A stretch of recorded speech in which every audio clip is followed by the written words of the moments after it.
பரிசுத்த நாமத்திற்கு மகிமை உண்டாகட்டும். இந்த மாலை வேளையிலும் நாம் இணைந்து தேவனை நல்ல ஆராதிக்க கர்த்தர் உதவி செய்தார். இந்த மாலை வேளையிலும் கர்த்தர் நம்மோடு கூட பேச நாம் இடம் கொடுப்போம். கர்த்தர் பேசுவாராக. வாசிக்கலாம். ரோமர் எழுதின புஸ்தகம் 8வது அதிகாரம் 32வது வசனம். ரோமர் 8:32. தம்முடைய சொந்த குமாரன் என்றும் பாராமல், தம்முடைய சொந்த குமாரன் என்றும் பாராமல், நம்ம எல்லாருக்காகவும் அவரை ஒப்பு கொடுத்தவர், அவரோட கூட மற்ற எல்லாவற்றையும் நமக்கு அருளாதிருப்பது எப்படி?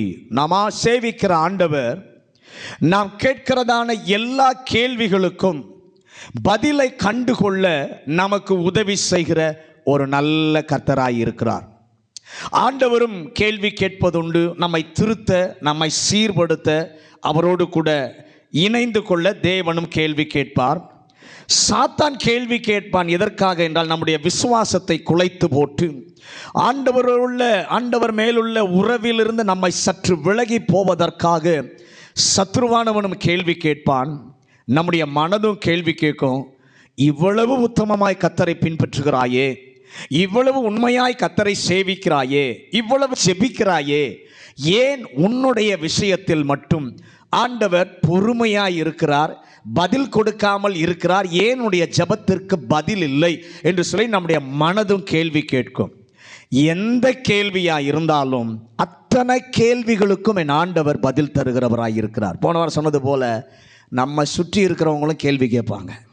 நாலாவது ஒருத்தர் கேள்வி கேட்பாங்க. என்ன கேள்வி கேட்பாங்க?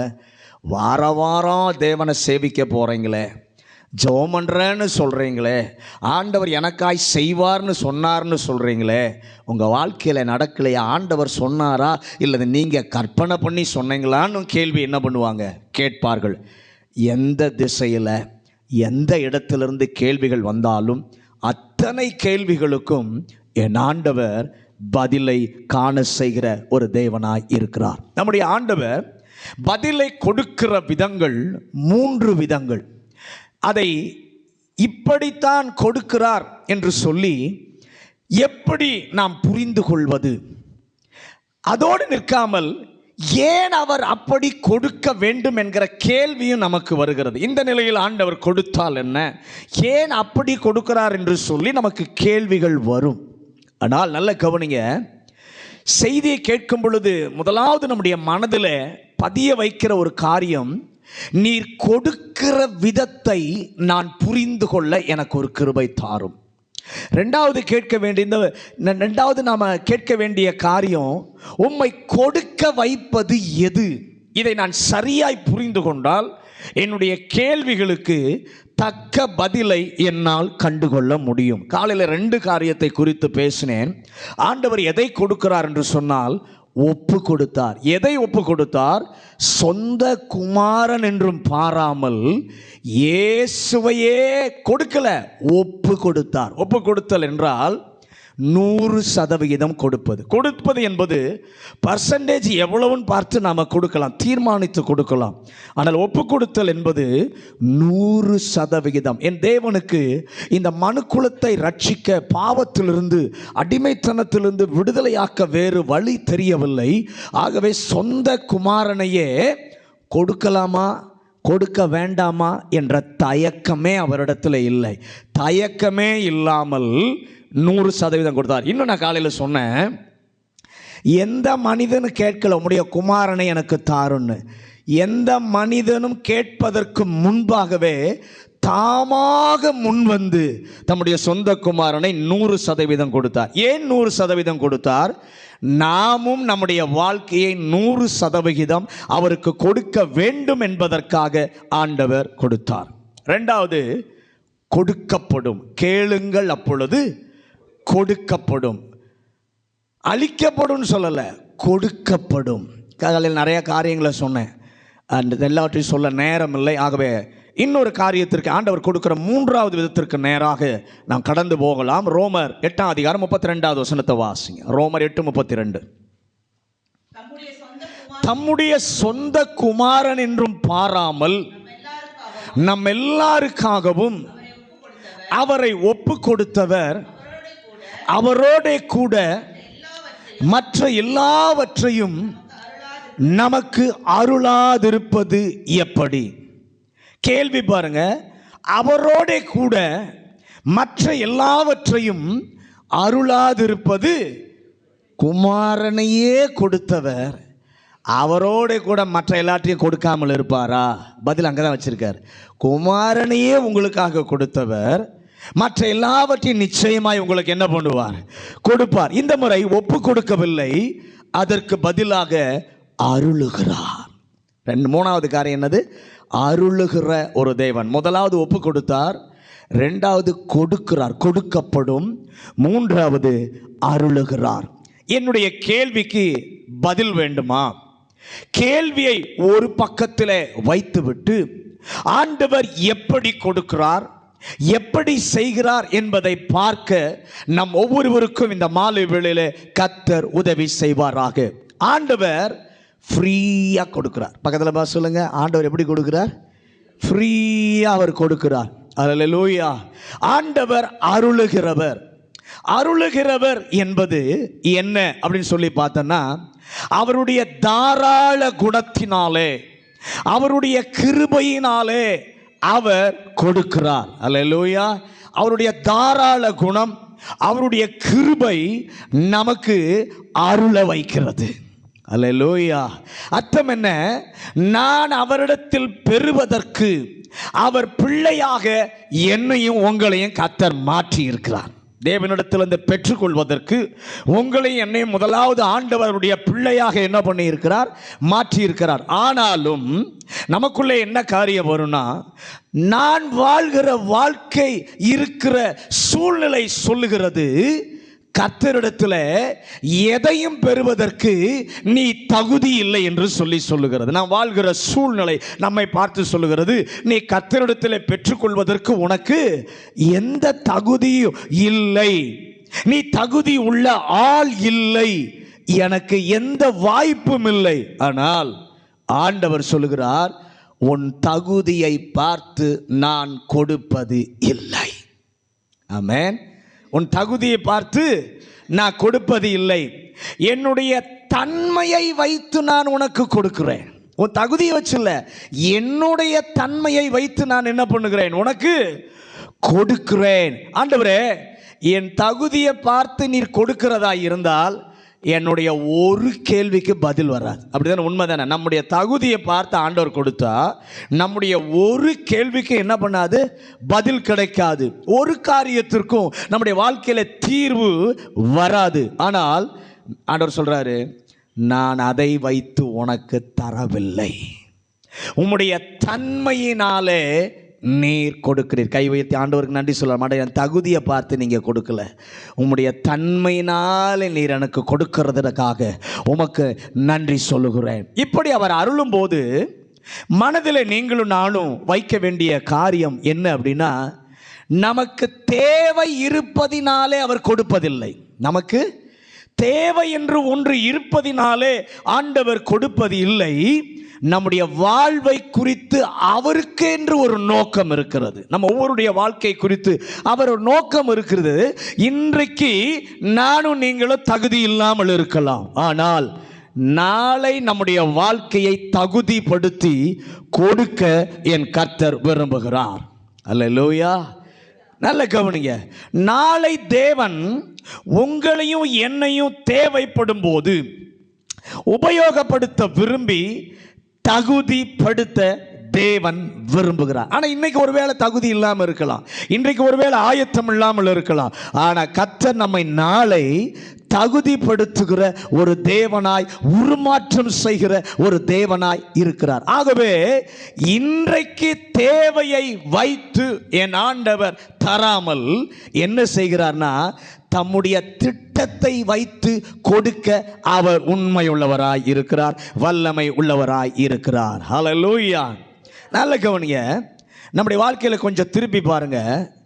எவ்வளவோ அநியாயம் நாம் செய்த போதும் அள்ளி அள்ளி தேவன் நமக்கு கொடுக்கிறார். அவருக்கு பிரியமா சில நேரத்தில் நடக்காத பொழுதிலும் ஆண்டவர் என்ன பண்ணுகிறார்? அள்ளி அள்ளி என்ன பண்ணுகிறார்? அவர் நமக்கு கொடுத்தாரே. ஏன் கொடுத்தார்? நம்முடைய நிலையை வைத்து அல்ல, இன்று நம் மூலமாக அவர் செய்ய இருக்கிறதான அவருடைய மகத்தான திட்டத்தை வைத்து தேவன் கொடுத்தார். விசுவாசிக்கிறவங்க ஆமென் சொல்லுங்க. ஆண்டவரே, நான் தகுதி இல்லை, ஆனால் நீர் கொடுக்கிறீர். ஏன் கொடுக்கிறீர்? என்னுடைய வாழ்க்கையை குறித்த ஒரு திட்டமுடையவராய் கர்த்தர் இருக்கிறார். ஆமென். நல்ல கவனி. ஆண்டவர் கிருபையினாலே கொடுக்கும்போது அதுதான் அருளுதல். கிருபையை வைத்து ஆண்டவர் கொடுக்கும்போது அதுதான் அருளுதல். அப்போ அருளோடு கூட தருவது, அவருடைய ஆசீரோடு கூட இணைத்து நமக்கு தருவது. அருளாக இருப்பது எப்படி? தகுதி இல்லாதவனுக்கு கிடைப்பது கிருபை. தகுதி இல்லாதவனுக்கு கிடைப்பது கிருபை. கிருபையை கொடுக்க ஆரம்பிக்கும் போது நம்முடைய வாழ்க்கை ஒருவேளை பூஜ்ஜியமாய் கூட இருக்கும், ஜீரோ. சில நேரத்தில் போகுது மைனஸில் கூட இருக்கும் நம்முடைய வாழ்க்கை. கொடுக்கும்போது, முதல்ல கொடுக்கும்போது தகுதியை பாராமல் ஆண்டவர் கொடுக்குறாரு, அப்போ ஒன்றுமே நம்மகிட்ட இருக்காது. அப்படி இருக்கும்போது ஆண்டவர் கிருபை தருகிறார். அப்படி உண்மையாக இருந்தால் ஆமென் சொல்லுங்களேன். என்னுடைய வாழ்க்கையில் தகுதி இல்லை, என் வாழ்க்கை மைனஸில் தான் இருந்துச்சு, பூஜ்ஜியம், அதை விட தாண்டி மைனஸ். ஆனாலும் கர்த்தர் உண்மை உள்ளவராக இருந்ததுனால தகுதியை பார்க்கல, கொடுக்கல. ஆனால் கொடுத்து விட்டு என் ஆண்டவர் அப்படியே இருக்க மாட்டார். தகுதியில் பார்த்து இல்லை, தகுதி இல்லாமல் இருக்கும்போது கொடுக்கிறார். கொடுத்து விட்டு அப்படியே இருக்க மாட்டார். கொடுத்த பின்பு நமக்கு கொடுத்ததான அந்த சின்ன கிருபை, நமக்கு கொடுத்ததான அந்த சின்ன சுகம், நமக்கு ஆண்டவர் கொடுத்ததான சின்ன வாய்ப்பு, ஒரு நன்மை செய்தாரே, கொடுத்து விட்டு நம்மை ஆண்டவர் கவனித்து பார்ப்பார். பக்கத்தில் பா சொல்லுங்க, கிருபையை கொடுத்துட்டு அப்படியே இருக்க மாட்டார். கொடுத்த சின்ன காரியமாக இருக்கும், அதில் கர்த்தர் நம்மை கவனித்து பார்ப்பார். அல்லேலூயா. கவனித்து பார்ப்பதற்கு, அப்படி ஆண்டவர் கவனித்து பார்க்கும் பொழுது பெற்றதற்கு நாம் நன்றி உள்ளவர்களாகவும், இன்னும் நாம் ஆண்டவரை நெருங்க வேண்டும் என்ற ஆர்வமும் நம்முடைய வாழ்க்கையில் இருக்கும்போது, எதிர்நோக்கி இருக்கும்போது, அவருடைய காரியத்திற்கு நேராக சாதகமாக நம்முடைய ஆசைகளோ அல்லது நம்முடைய முயற்சியோ ஆண்டவர் பார்ப்பார். அதனால தான் யாக்கோபு 4:6 வாசிங்க. யாக்கோபு 4:6 அவர் அதிகமான கிருபையை அளிக்கிறாரே, அவர் அதிகமான கிருபையை அளிக்கிறாரே, ஆதலால் தேவன் பெருமை உள்ளவர்களுக்கு எதிர்த்து நிற்கிறார், தாழ்மை உள்ளவர்களுக்கோ சொல்லி இருக்கிறது, கிருபை அளிக்கிறார் என்று சொல்லி இருக்கிறது. நல்ல வசனம் சொல்லுகிறது, அவர் நமக்கு அதிக கிருபையை அளிக்கிறாரே, அவர் கிருபை தருகிறார். பின்பு என்ன செய்கிறார்? அதிக கிருபையை கர்த்தர் தருகிறார். கிருபையை பெற்ற பின்பு நேர்முகமாக நம்மிடத்தில் காணப்படுகிற அடையாளங்களை ஆண்டவர் பார்க்கிறார். அல்லேலூயா. மோசேயினுடைய வாழ்க்கையில ஒரு உதாரணத்தை இந்த மாலை வேளையில் நாம் பார்ப்போம். யாத்திராகமம் 33:12. யாத்திராகமம் 33:12. மோசே கர்த்தரை நோக்கி, தேவரீர் இந்த ஜனங்களை அழைத்துக் கொண்டு போ என்று சொன்னீர், இந்த ஜனங்களை அழைத்துக் கொண்டு போ என்று சொன்னீர். ஆகிலும் என்னோட கூட இன்னாரை அனுப்புவேன் என்பதை எனக்கு நீர் அறிவிக்கவில்லை என்றாகிலும்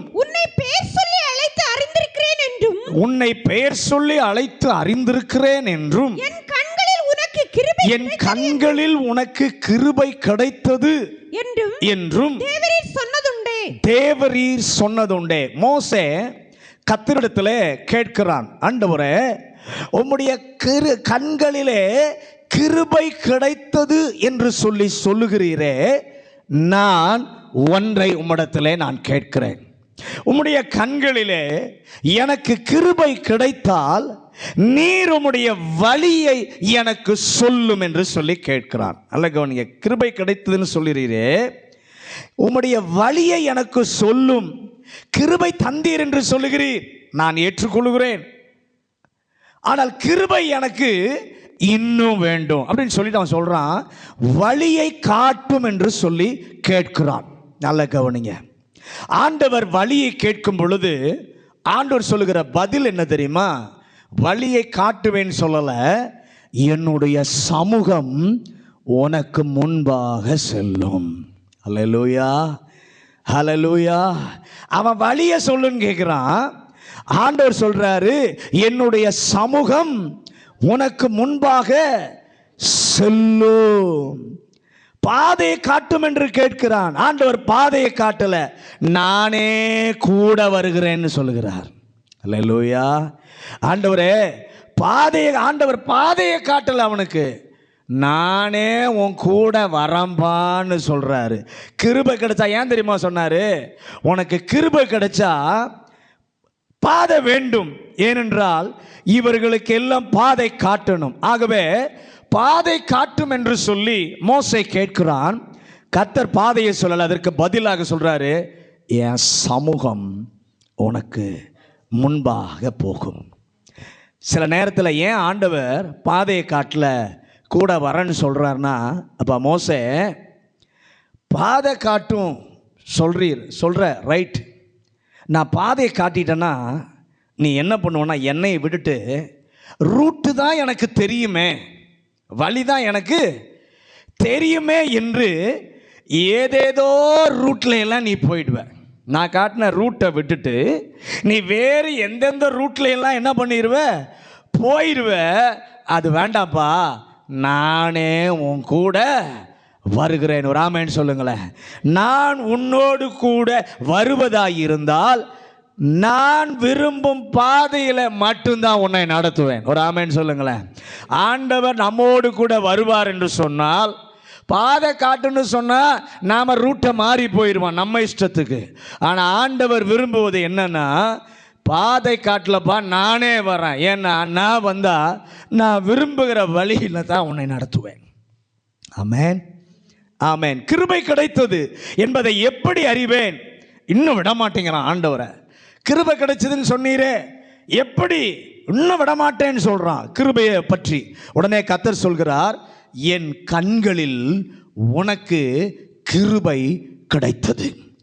எப்படி இதை ப்ரூவ் பண்ணுவேன் தெரியுமா அப்படின்னு ஆண்டவர் சொல்றார். என்ன எப்படி ப்ரூவ் பண்ணுவேன்? நீ எதை கேட்கிறையோ அதை நான் செய்வேன். நீ எதை கேட்கிறையோ அதை நான் செய்வேன். உடனே மோசே, அப்படியா? அப்படி என்றால் உங்களை நான் பார்க்கணும், உங்கள் முகத்தை நான் என்ன பண்ணணும், பார்க்கணும். மோசே விட மாட்டேங்கிறான். பெரிய பிரச்சனையில் இந்த மோசே என்னை மாட்டி விட்டுட்டானேன்னு சொல்லிட்டு ஆண்டவர் சொல்கிறாரு, நான் காண்பிக்கிற இடத்துல நீ இரு, அங்கே இருக்கும்போது என்னுடைய மகிமை கடந்து போகும். என்னுடைய மகிமை கடந்து போகும். நீ அதை பார்க்க வேண்டுமானால் என்னுடைய தயவினால் உன்னை நான் மூடுவேன். ஏன்னா என்னை பார்த்து யாரும் உயிரோடு இருக்க முடியாது. என்னுடைய தயவினால் உன்னை நான் என்ன பண்ணுவேன், மூடுவேன். ஆண்டவர் சொன்ன இடத்துல அவன் உட்கார்கிறான். கர்த்தர் அவனுக்கு முன்பாக வருகிறார். அப்படி வரும்போது ஒரு பெரிய சத்தம். என்ன சத்தம்? கர்த்தர் கிருபையும் இரக்கமும் மன உருக்கமும் தயையும் நிறைந்தவர் என்கிற ஒரு பெரும் சத்தம் என்ன பண்ணுகிறது, கேட்கிறது. ஏன் இந்த 5 வார்த்தைகளையும் கிருபையை குறித்த வார்த்தைகள்? மோசேயே, அவருடைய மகிமையை நீ காண வேண்டும் என்றால் உனக்கு முதலாவது கிருபை கிடைக்கணும். அவருடைய மகிமையை உனக்கு நீ பார்க்கணும்னா முதலாவது உனக்கு என்ன கிடைக்கணும்? அவருடைய கிருபை கிடைக்கணும். இந்த தேவனுடைய கிருபை நீ அழிக்கப்படாமல் உன்னை பாதுகாக்கிறது. பார்த்து முடிந்த போது மறுபடியும் மோசே சொல்லுகிறான், உம்முடைய கண்களில் கிருபை கிடைத்தது. நீர் எனக்கு முன்பாக எழுந்தருளினீரே, அதை போல எல்லாருக்கும் முன்பாக எழுந்தருளுவீராக. ஒவ்வொரு முறையும் கேட்க கேட்க புதியதை அவன் கேள்விக்கு பதில் கொடுத்து கர்த்தர் கொடுக்கிறார். ஏன்? மோசேக்கு தெரிய வேண்டும். என்ன தெரிய வேண்டும்? பொறுப்பை நிறைவேற்ற என்னிலே பலன் இல்லை, கர்த்தர் தான் எனக்கு சகாயம் பண்ணணும். இதை புரிந்து கொள்வதற்காக அவன் கேள்விகள் கேட்டாலும் கர்த்தர் பதிலை காண்பித்து கொண்டே வருகிறார். ஹல்லேலூயா, ஹல்லேலூயா. உமக்கும் அந்த மோசே சொல்றாங்க, கீழே பார்க்கும்போது, ஆண்டவரே உங்க கிருபை என்னோடு கூட இருப்பதாக அப்படின்னு சொல்லிட்டு, உமக்கும் எனக்கும் இருக்கிறதான உறவு வேற எந்த நபரிடத்திலும் இல்லாத ஒரு உறவாய் இருக்க வேண்டும். நேருக்கு நேராக உம்மை நான் பார்க்க விரும்புகிறேன். என்ன பெரிய ஆசை பார்த்தீங்களா? அவனுக்குள் இருக்கிற அந்த நேர்முகமான அந்த ஆர்வத்தை கர்த்தர் பார்க்கிறார். பார்த்து கிருபையை என் ஆண்டவர் பெருக பண்ணுகிறார். அல்லேலூயா. தேவன் கிருபையினால் கொடுக்கும்போது ஒன்றும் இல்லாதிருக்கும் போதும் கர்த்தர் தருவார். ஆனால் அதற்கு பின்பு இன்னும் பெறுவதற்கு, பதிலை பெற, கிருபையை பெற, என்னுடைய பிள்ளையினிடத்தில், என் சபையினிடத்தில் நான் இன்னும் கொடுப்பதற்கு, அவர்கள் எதிர்பார்க்கும் கேள்விக்கு கொடுக்க தகுதியானது இருக்கிறதா என்று சொல்லி கர்த்தர் பார்க்கிறார். அதனால தான் தமிழ் வேதாகமத்தில் அருளினார் என்ற வார்த்தையை கர்த்தர் அவர் பிள்ளைகளுக்கு பதில் கொடுக்கும் போதோ, அவர்களுக்கு அற்புதம் செய்யும் போதோ, வெறும் அருளினார் என்று சொல்லி இல்லாமல் வேறு 3 சொற்களோடு இருக்கிறதை பார்க்க முடியும். அருளினார், பொழிந்தருளினார், தந்தருளினார். அல்லேலூயா. நல்ல கவனிங்க. எங்களுக்கும் புரியணும் என்பதற்காக இந்த தமிழ் வேதாகமத்தில் கர்த்தர் எழுதி வைத்த உம்முடைய தயவுக்காக நாங்கள் நன்றி சொல்லுகிறோம். அதற்காக நன்றி ஆண்டவரே. அவர் கிருபை இன்னும் தாராளமாய் கொடுக்க, நம்முடைய வாழ்க்கையின் தேவையை சந்திப்பதற்கு ஆண்டவரே இந்த நாளில் உம்மை பணிந்து கொள்ள நான் வந்திருக்கிறேன், உம்மை உயர்த்த வந்திருக்கிறேன். ஆனால் என்னை நீர் தேடி பார்க்கும்போது நற்காரியத்தை என் வாழ்க்கையில் நீர் கண்டுபிடிப்பீராக. ரெண்டாவது ஒரு உதாரணம், ஆதியாகமம் 29:32 வாசிங்க. ஆதியாகமம் 29:32. லேயாள் கர்ப்பவதியாகி ஒரு குமாரனை பெற்று என் சிறுமையை பார்த்தருளினார். கர்த்தர் என் சிறுமையை பார்த்து அருளினார். என் புருஷன் என்னை நேசிப்பார் என்று சொல்லி அவனுக்கு ரூபன் என்று பெயரிட்டார். நல்ல கவனிங்க. லேயானுடைய வாழ்க்கையை இந்த பகுதியில் பார்க்கிறோம். அவருடைய வாழ்க்கையில ஒரு பெரிய நிந்தை, அதனாலே அவள் சிறுமைப்படுத்தப்படுகிறாள், மிகவும் சிறுமைப்படுத்தப்படுகிறாள், மனம் நொந்து போயிருக்கிறாள். அப்படிப்பட்ட கேள்விக்கு ஆண்டவர் பதில் கொடுக்கிறார். எப்படி ஆண்டவர் பதில் கொடுக்கிறார்? கர்த்தர் பார்த்து அருளினார். கிருபை கொடுத்தது, ஆனால் கிருபை அவளுக்கு ஒரு வாழ்க்கையை கொடுத்தது. இப்போது ஒரு பிள்ளையை கொடுக்கிறது. கொடுக்கும்போது சும்மா அருளவில்லை, பார்த்து அருளினார். அல்லேலூயா. இந்த நாளில் ஆண்டவரே, தேவன் பாதம் வந்திருக்கிற எங்களுக்கு உம்முடைய கிருபையினால் நீர் கொடுக்க, இதுவரை பெறாததை கொடுக்க, இதுவரை அடைய முடியாத பதிலை பெறுவதற்கு நீர் தயாராக இருக்கிறீர். ஆனால் அதற்கு முன்பு கொஞ்சம் எங்களை பார்க்கிறீர் ஆண்டவரே. நீர் எங்களை பார்த்து கொடுப்பீர். அல்லேலூயா. ஆளை பார்த்து கொடுப்பவர் அல்ல, முகத்தை பார்த்து கொடுப்பவர் அல்ல, நயவஞ்சமாக கொடுப்பவர் அல்ல. அவர் பார்க்கும்போது என்னுடைய பிள்ளைக்கு நான் கொடுக்க வேண்டும், அதற்கு அவர்கள் அவ்வளவு சிறுமைப்படுத்தப்பட்டிருக்கிறார்கள். இதை கொடுக்கலன்னா என் பிள்ளைனால என்ன பண்ண முடியாது? தாங்க முடியாது, சகிக்க முடியாது. ஆண்டவரே, எங்கள் ஆவியில் இருக்கிறதான அங்கலாய்ப்பை என் ஆண்டவர் செய்யாவிட்டால் வேறு வழியே எனக்கு கிடையாது என்கிற ஏக்கத்தை இந்த மாலை வேளையில கர்த்தர் காண்பீராக. யாத்திராகமம் 3:7 வசனம். யாத்திராகமம் 3:7 அப்பொழுது கர்த்தர் எகிப்தில் இருக்கிற என் ஜனத்தின் உபத்திரவத்தை நான் பார்க்கவே பார்த்து ஆளோட்டிகளின் நிமித்தம் அவர்கள் இடுகிற கூக்குரலை கேட்டேன். அவர்கள் படுகிற வேதனைகளையும் அறிந்திருக்கிறேன். ஆடு மேய்த்துக் கொண்டிருந்த மோசேயை அழைத்து என் ஜனத்தை சந்தித்து விடுதலை செய்வதற்காக நான் இறங்கி இருக்கிறேன் என்று சொல்லி ஆண்டவர் சொல்லுகிறார். இறங்கி இருக்கிறேன் என்று சொல்லும்போது அவனுக்கு சொல்லுகிற முதல் வார்த்தை என்ன தெரியுமா? அவர்கள் உபத்திரவத்தை பார்க்கவே பார்த்து 430 ஆண்டுகள் கிடைக்காத பதிலை அன்று கொடுப்பதற்கு அவரை இறங்கி வர வைத்தது எது என்றால் பார்த்து அருளினார்.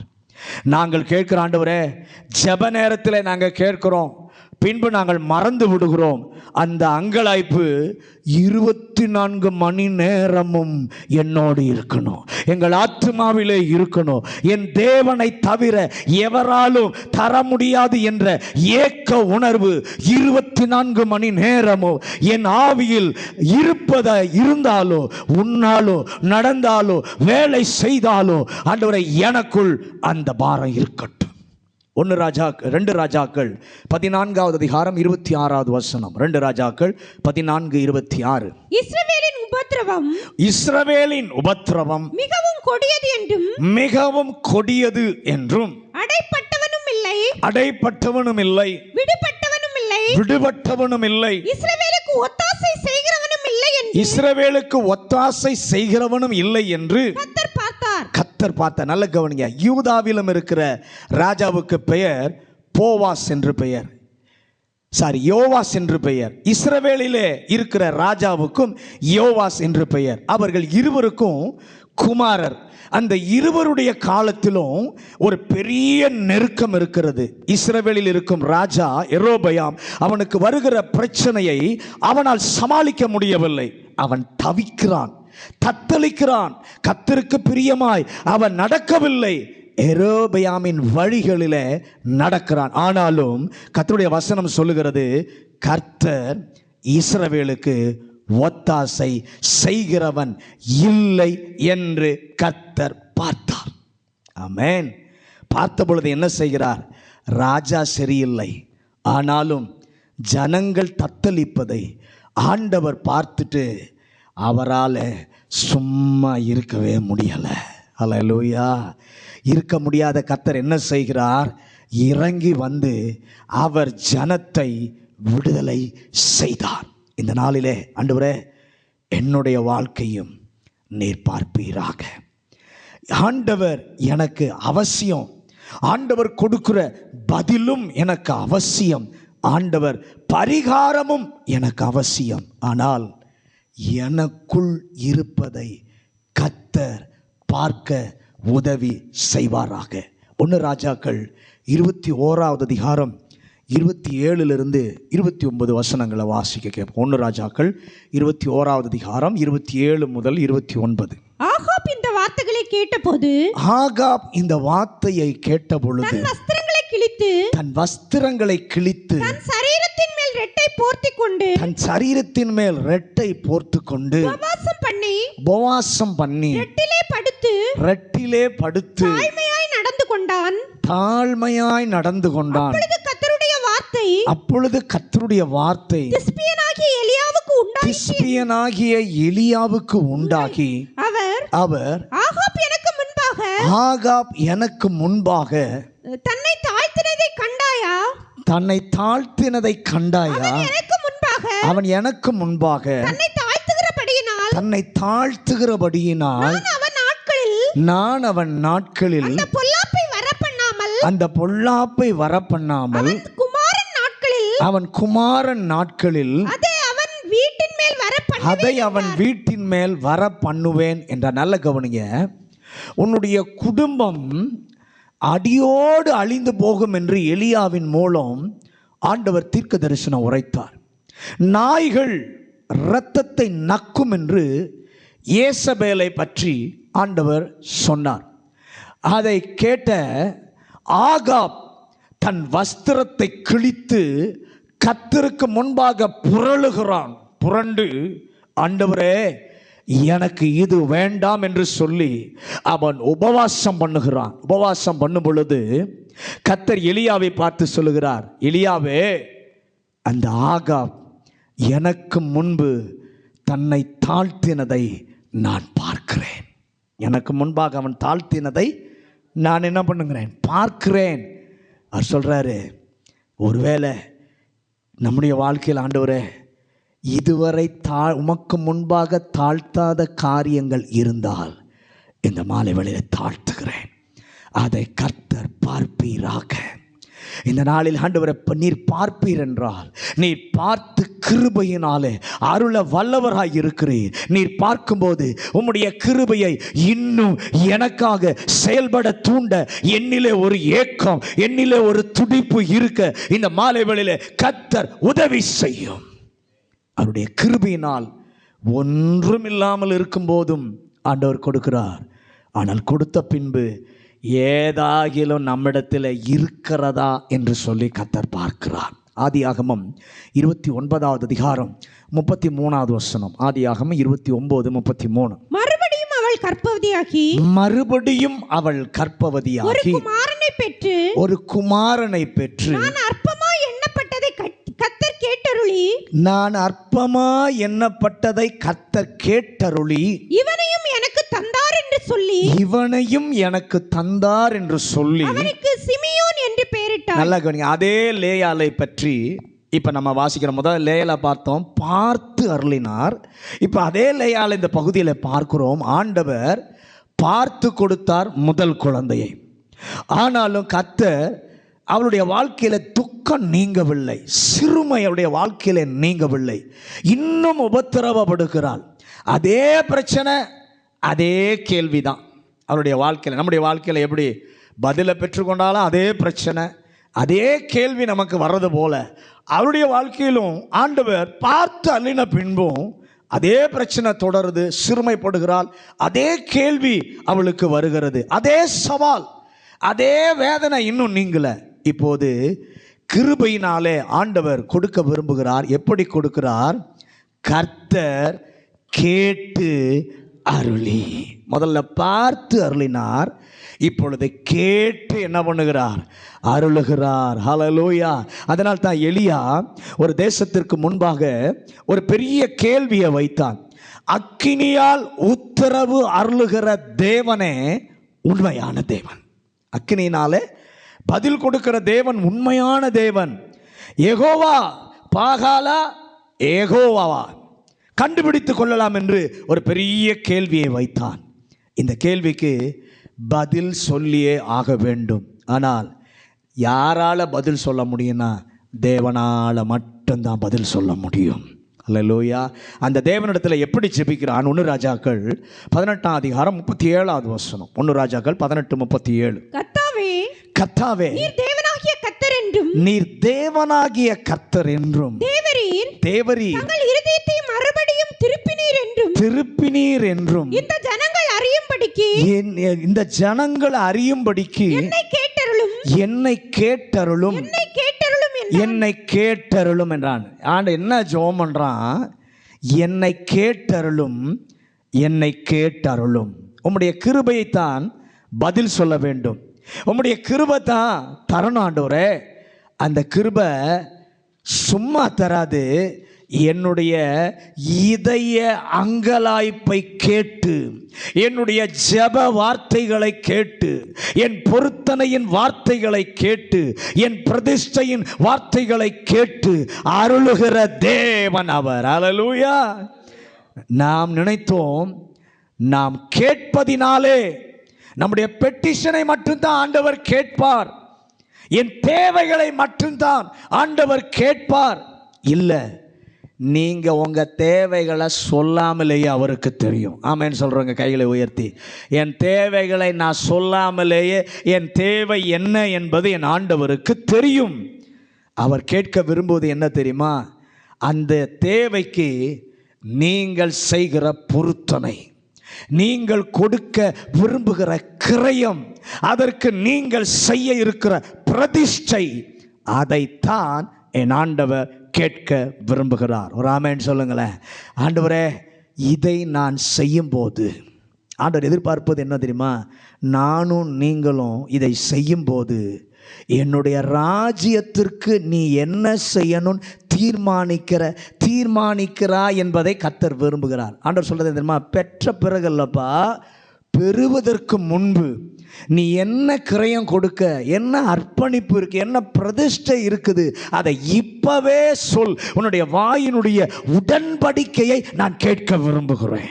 2 நாளாகமும் 33:13 வாசிங்க. 2 நாளாகமும் 33:13. அவரை நோக்கி அவன் விண்ணப்பம் பண்ணி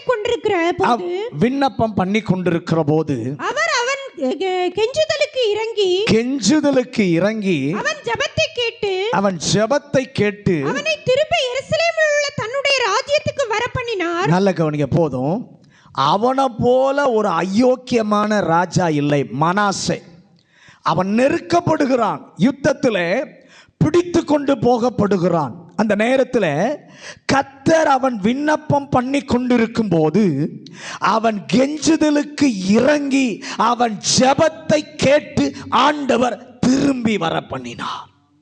இப்போதே உங்கள் உள்ளம் தேவனோடு பேசட்டும். ஆண்டவரே, என்னுடைய பொருத்தனையின் வார்த்தைகளை நீர் கேட்பீராக. ஆண்டவரே, அந்த தீர்மானத்தின் உறுதியை கர்த்தர் கேட்பாராக. ஏனென்றால் நம்முடைய தேவன் நம்முடைய உறுதியை, தீர்மானத்தை கேட்டு அருளுகிற தேவன். ஏசாயா 30:19 வாசிக்க வேண்டாம், நானே சொல்லிடுறேன். இஸ்ரவேலுக்கு ஆண்டவர் சொல்லுகிறார், ஒரு காலத்தில் இருந்தது, நீங்கள் என்னை விட்டு தூரமாக இருந்தீர்கள், நானும் உங்களை விட்டு தூரமாக இருந்தேன், ஆனால் இப்போதோ சமீபமாய் வந்திருக்கிறேன். இந்த நேரத்தில் ஆண்டவரே, நீங்கள் என்னை நோக்கி கூப்பிடுங்கள், கர்த்தர் கேட்டு சத்தத்திற்கு இறங்கி உடனே கர்த்தர் உத்தரவு அருளுவார். அவருக்கு நேராக நம்முடைய உள்ளத்தை உயர்த்தி என்னுடைய தீர்மானத்தின் வார்த்தைகளை கேட்பீராக, என் பொருத்தனையின் வார்த்தைகளை கேட்பீராக, என் பிரதிஷ்டையின் வார்த்தைகளை கேட்பீராக, கேட்டு எனக்கு அருளுவீராக. இன்னொரு காரியத்தை சொல்ல, 1 சாமுவேல் 1:19. 1 சாமுவேல் 1:19. அவர்கள் அதிகாலையில் எழுந்து கர்த்தரை பணிந்து கொண்டு இருக்கிற தங்கள் வீட்டுக்கு திருப்பி போனார்கள். எல்கானா தன் மனைவியாகிய அன்னாளை அறிந்தான். கர்த்தர் அவளை நினைத்து, நல்ல கவனிங்க, அதை கிருபையினாலே ஆண்டவர் கொடுக்கிறார். அன்னாள் நிந்தையான வாழ்க்கை, கேள்வி மேல கேள்வி அவளுக்கு. நல்ல கவனிங்க, பிரச்சனையினுடைய மேல் பிரச்சனை. அப்படிப்பட்ட நேரத்தில் கர்த்தர் அவளுடைய வாழ்க்கையில ஒரு கட்டத்திற்கு கொண்டு வருகிறார். கர்த்தருடைய கிருபையை ஆண்டவர் கொடுக்கிறார். எப்படி கொடுத்தார்? நினைத்து அருளினார். முதலாவது எப்படி கொடுத்தாரு?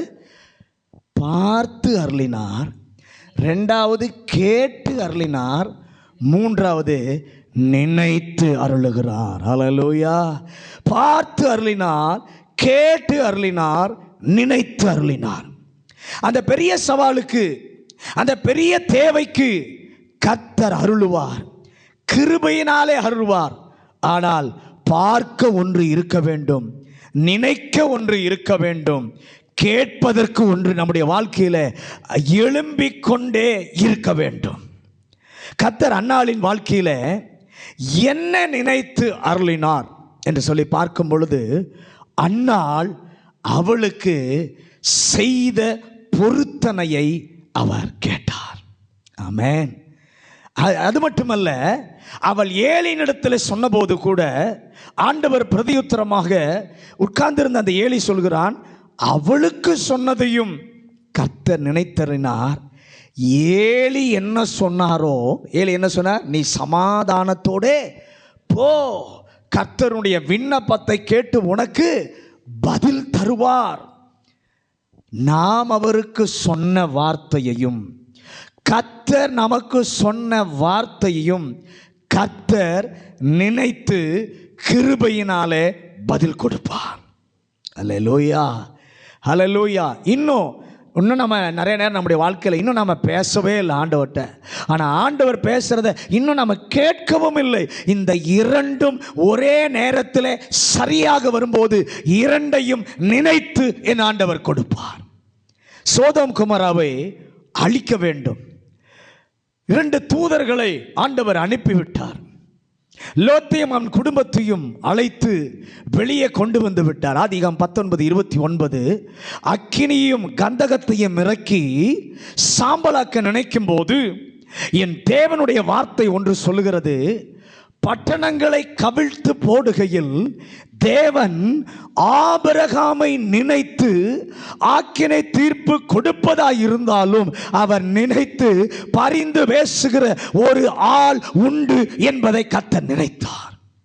நல்ல கவனி ஆண்டவரே, இந்த தேசத்திற்கு நன்மை வருவதற்காக பரிந்து பேசுகிற ஒரு நபர் உண்டு, பரிந்து பேசுகிற ஜெப கூட்டங்கள் உண்டு என்று நினைத்து அருளுகிற கர்த்தர். யாத்திராகமம் 2ஆம் அதிகாரம் 24-25 இஸ்ரவேல் ஜனத்தை விடுவிக்க வேண்டும். அவர்கள் ஜெபத்தை ஆண்டவர் கேட்கிறார். கர்த்தர் இறங்க வேண்டும். எப்படி ஆண்டவர் இறங்கினார்? ஆபிரகாமுக்கு கொடுத்த வாக்கை நினைவு கூர்ந்து, உடன்படிக்கையை கர்த்தர் நினைவு கூர்ந்தார். அதுவரை மறந்து விட்டாரா? இல்லை. அவருடைய ஜனங்களுக்கும் பெற்றுக்கொள்வதற்கான நேரம் வந்தபோது கர்த்தர் அதற்கென்று குறித்த மணி வேளையும் வந்தது. 2 ராஜாக்கள் 13ஆம் அதிகாரம் 23வது வசனத்தில் யோவகாஸ் என்ற ராஜாவின் நாட்களிலே ஆசகேல் என்ற சீரிய ராஜா இஸ்ரவேலை மிகவும் நெருக்குகிறான். யோவகாஸ் கர்த்தரை நோக்கி கதறுகிறான், ஆண்டவரே, ஏன் உம்மை ஆராதிக்கிற எங்களுக்கு இவ்வளவு நெருக்கம்? எங்களுக்கு விடுதலை தர மாட்டீரா என்று சொல்லி யோவகாஸ் ஏங்குகிறான். அவனாலே அந்த யுத்தத்தை செய்ய முடியவில்லை, நெருக்கம். கர்த்தருடைய வசனம் சொல்லுகிறது, ஆனாலும் கர்த்தர் அவர்களுக்கு இறங்கி ஆபிரகாம், ஈசாக்கு, யாக்கோபு என்பவர்களோடு செய்த உடன்படிக்கையின் நிமித்தம் மனதுருகி நினைத்து அருளினார். அல்லேலூயா. இயேசுவே, நீர் எங்களோடு கூட செய்த உடன்படிக்கையும் நாங்கள் உம்மோடு கூட செய்த உடன்படிக்கையும் எல்லாம் கைகூடி வரும்போது நினைத்து அருளுகிற தேவன். வேதத்தில் பார்க்கும்போது உன் வீட்டுக்கு ஆலயத்தையெல்லாம் ஒழுங்குபடுத்திடுப்பா, ரெடி பண்ணிடு, நீ மரிக்க போகிறாய் என்று சொல்லப்படுகிறது எசேக்கியாவுக்கு. உடனே எசேக்கியா ராஜா 2 ராஜாக்கள் 20ஆம் அதிகாரம் 3ஆம் வசனத்தில் நான் செய்தவைகளை தேவன் நினைத்தருளும் என்று சொல்லி விண்ணப்பம் பண்ணினான். எவ்வளோ பெரிய பிரேயர்லாம் இல்லை, சொல்லிட்டு போகிறான் தீர்க்கதரிசி. போகிற முற்றத்துக்கு கூட போகிறதுக்கு முன்னாடி ஆண்டவர் மறுபடியும் சொல்கிறாரு, 15 ஆண்டுகள் கூட்டி தருவேன் என்று போய் சொல் என்று சொல்லுகிறார். ஏன் சொல்ல வைத்தார்? நினைத்து அருளுகிற தேவன் இருக்கிறார். அவர் நாமத்திற்காக, அவர் ராஜ்யத்திற்காக, அவர் சொன்னதின் நிமித்தம் தேவனுடைய ராஜ்யத்திற்கு ஒரு கலசம் தண்ணீரையும் கொடுப்பதாக இருந்தாலும் கர்த்தர் அதை மறப்பதில்லை.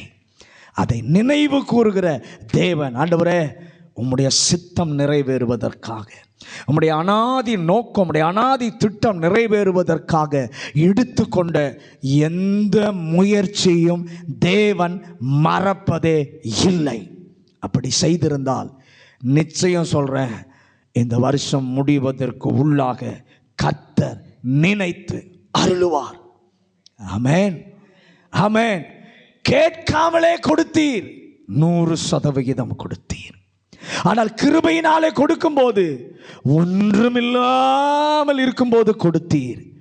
ஆனால் என்னிடத்தில் கேட்பதற்கு, பார்ப்பதற்கு, நினைப்பதற்கு ஏதாவது இருக்க என் வாழ்க்கையில கிருபை தார் ஆண்டவரே. அதை நீர் பார்த்து தான் பதிலை என்னுடைய வாழ்க்கையில நீர் கொடுத்தீர்.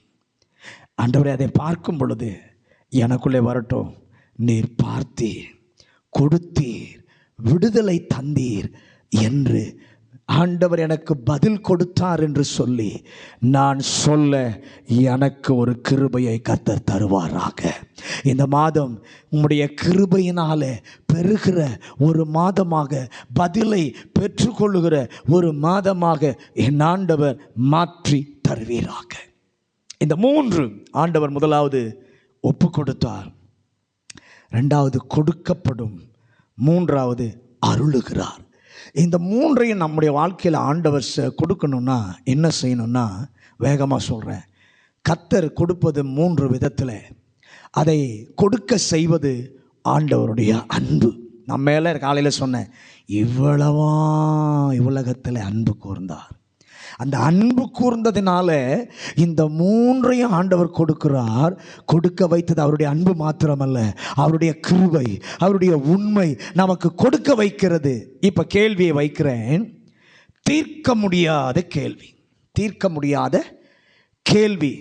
கொடுக்க வைப்பது என்ன?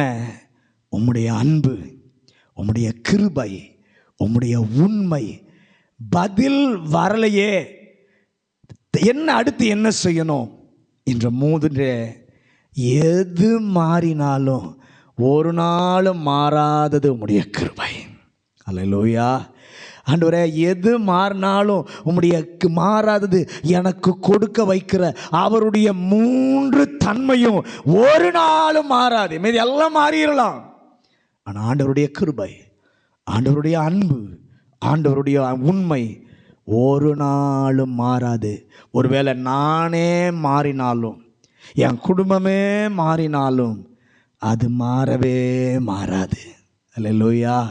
ஆண்டவரே, நம்முடைய மாறாத கிருபைக்காக, நம்முடைய மாறாத அன்புக்காக, நம்முடைய மாறாத உண்மைக்காக நான் நன்றி சொல்லுகிறேன். அப்போ அது மாறாது என்றால் என் மனம் சொல்லும் 100% என் ஆண்டவரிடத்திலிருந்து பதில் வரும்.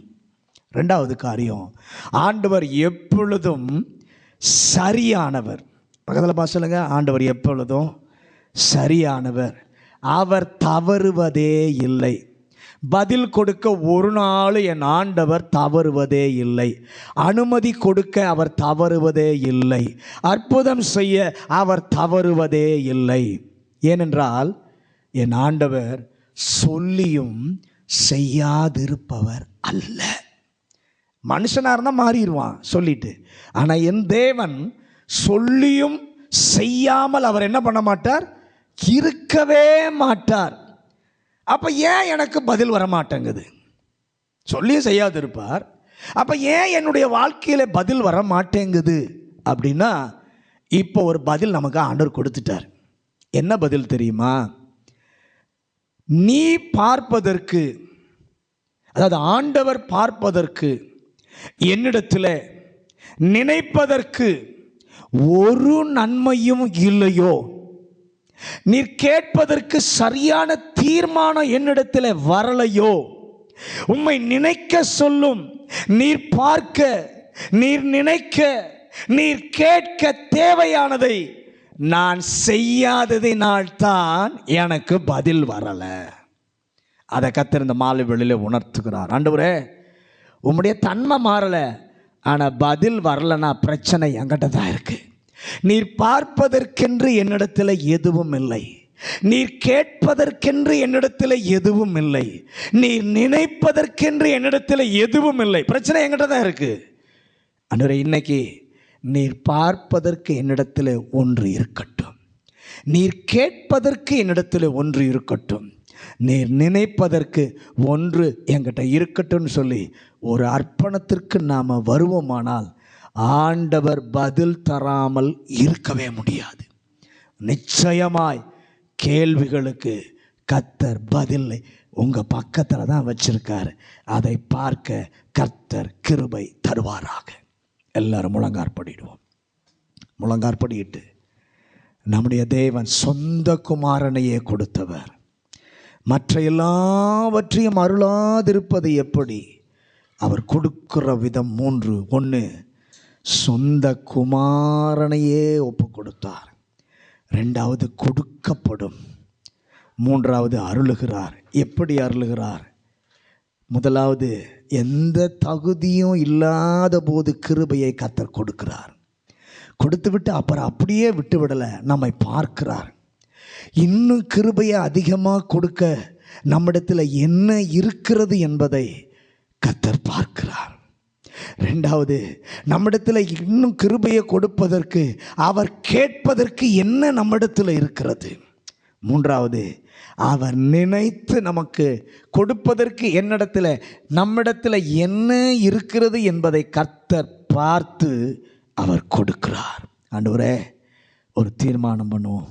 நீர் பார்ப்பதற்கு, நீர் கேட்பதற்கு, நீர் நினைப்பதற்கு என்னிடத்தில் இருக்க உதவி செய்யும். ஆண்டவரே, என்னிடத்தில் உதவி செய்யும். இதுவரைக்கும் எனக்கு பதில் வரல. காரணம் நீங்கள் இல்லைப்பா, உங்கள் அன்பு மாறலை ஆண்டவர், உங்கள் கிருபை மாறலை, உங்கள் உண்மை மாறலை. ஆனால் பதில் வரலைன்னா காரணம் நான் தான்ப்பா.